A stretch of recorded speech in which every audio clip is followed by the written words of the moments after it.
जय श्री राधे, जय श्री कृष्ण, जय माता रानी की। मंदिर श्री बंसी वाले महात्मा यूट्यूब चैनल की ओर से हम आप सभी भक्तों का हार्दिक अभिनंदन करते हैं। आप सभी भक्तों को नवरात्रि उत्सव की हार्दिक शुभकामनाएं। आज हम आपको सुनाने जा रहे हैं श्री दुर्गा सप्तशती के 13वें अध्याय की परम पावन कथा, जो कि इस प्रकार है। बोल माता रानी की जय। 13वां अध्याय। ऋषि कहने लगे हैं, हे राजन, इस प्रकार मैंने देवी जी का उत्तम महात्म्य तुम्हें कह सुनाया। जिसने इस जगत को धारण कर रखा है वह इस प्रकार के प्रभाव वाली हैं। वह देवी विद्या उत्पन्न करती हैं, उसी भगवान विष्णु की माया नहीं। हे राजन, तुमको इस वैश्य को तथा और भी विवेकवान जनों को मोहित कर दिया है।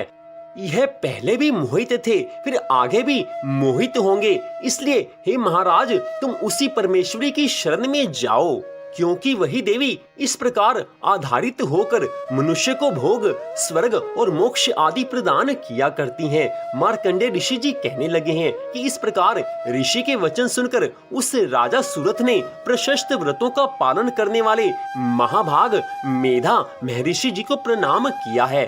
वह राजा जो ममतादायक राज्य के छीन जाने पर बहुत ही खिन्न हो चुका था, तुरंत ही तपस्या करने चला गया। हे महामुनि, वह वैश्य भी तप करने चला गया।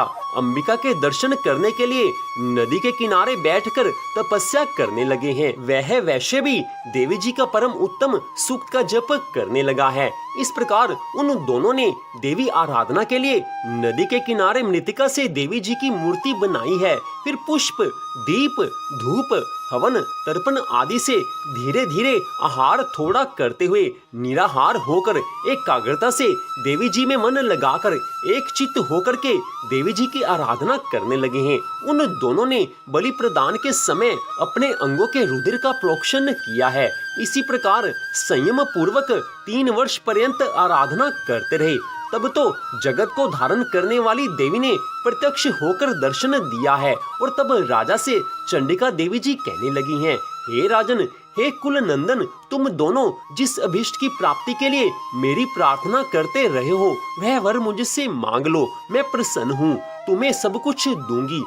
इससे आगे की कथा का वर्णन करते हुए महर्षि मार्कंडेय जी कहने लगे हैं, तब राजा ने दूसरे जन्म के लिए अक्षय रहने वाला राज्य मांगा और इस जन्म में शत्रु सेना को बलपूर्वक नाश करके फिर अपने राज्य की प्राप्ति का वर मांगा है। वैश्य का तो चित्त संसार से खिन्न हो चुका था, इसलिए उसने ज्ञान का वर मांगा है, जिसके द्वारा संसार की अहंता ममतात्मक आसक्ति नष्ट हो जाए। देवी माँ कहने लगी हैं, हे राजन, थोड़े दिन तक तुम अपना राज्य पालोगे, कठिनता के बिना ही अपने शत्रुओं का नाश करोगे, वहीं पर तुम्हारा राज्य स्थिर हो जाएगा। फिर देहांत होने पर सूर्य देव के अंश द्वारा जन्म पाकर इस पृथ्वी पर तुम सावर्णिक नाम के मनु होगे। हे श्रेष्ठ वैश्य, तुमने जो वर मांगा है मैं उसी वर को देती हूँ। मोक्ष प्राप्ति के लिए तुम्हें उस ज्ञान की प्राप्ति हो जाएगी।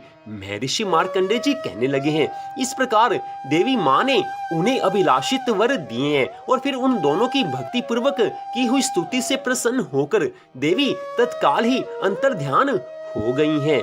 इस प्रकार वह क्षत्रिय श्रेष्ठ सूरथ देवी से वर पाकर फिर सूरज से उत्पन्न होकर सावर्णी नामक मनु हुआ है। तो यहीं पर श्री दुर्गा सप्तशती के 13वें अध्याय की कथा का विश्राम होता है। श्री दुर्गा सप्तशती के कुल 13 ही अध्याय हैं, तो आज श्री दुर्गा सप्तशती के सभी 13 अध्याय हमने आपको सुना दिए हैं।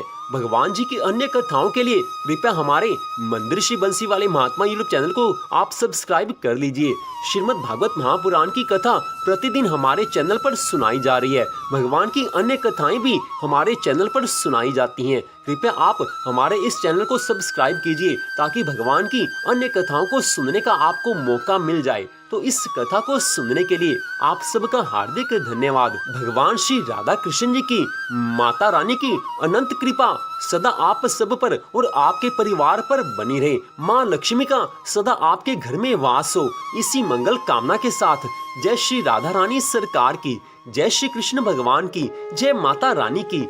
जय जय श्री राधे, जय जय श्री राधे, जय जय श्री राधे श्याम।